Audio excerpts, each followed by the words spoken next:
Franco, you knew they were a team that liked to kind of live and die by the three-point shot. They made a few early. Was it easy or tough to tell the guys to just keep doing what you're doing because they're just making shots, not really exploiting bad defense? Yeah, I mean, their center made a three to start the game. He's made 1 3 all year. He's attempted 3 for the year. Going into the game, he's 1 for 3. First play of the game, he steps out and makes a 3. It's not that he made the shot.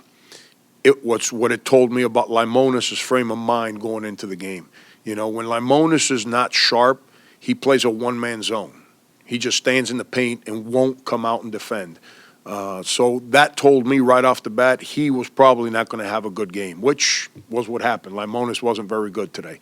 You know, they made a couple hard shots, but my concern early was Limonis playing a one-man zone, because then what happens, they throw it to that guy, now people start getting back cut.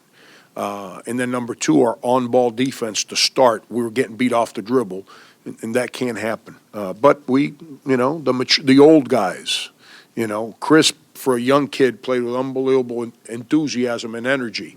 So even times where he was totally lost, he just figured out a way to go make a play. You know, he's like a wild buck out there right now. We're trying to harness him, you know, get him to, you know, he takes the ball and not only he bounces it off his head, his knee, his foot, and somehow he ends up with it again. And it's like, dude, that's not how we need to play this. Relax.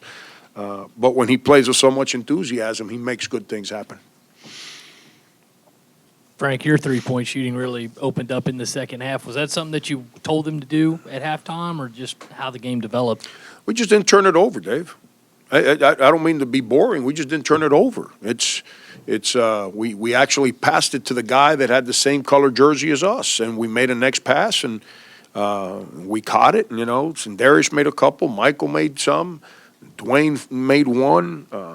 You know, so we went through a stretch there where we made some shots because we didn't turn it over. We got shots.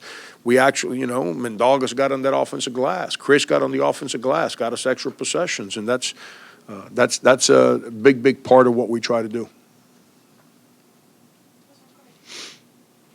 He said when he was in here that, you know, wasn't that big of a deal to him. But from your vantage point, how nice was it to see Menda get honored with the SEC Player of the Week and come out here and have a great game? Yeah, he's awesome.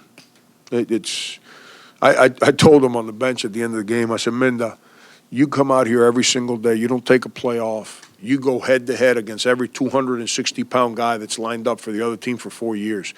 Why will you not take a charge on a 5'9", 150-pound kid? I don't comprehend that. Stand in there and take a charge one time. I'm telling you, you're going to feel good about it.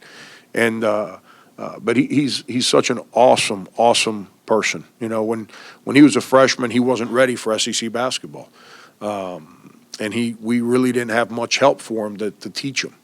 But who he is as a human being, those guys, Brian Steele, Mendogas, Mike, and Limonis, who they are as people, their personalities, it's the foundation of the program that we're trying to build. The character that they have, the way they approach their job every day, the way they approach academics, the community, who they are, how much they care about our team, their personality is the character, is the backbone of our program right now. And we got to make sure that we keep building based on those values that they have.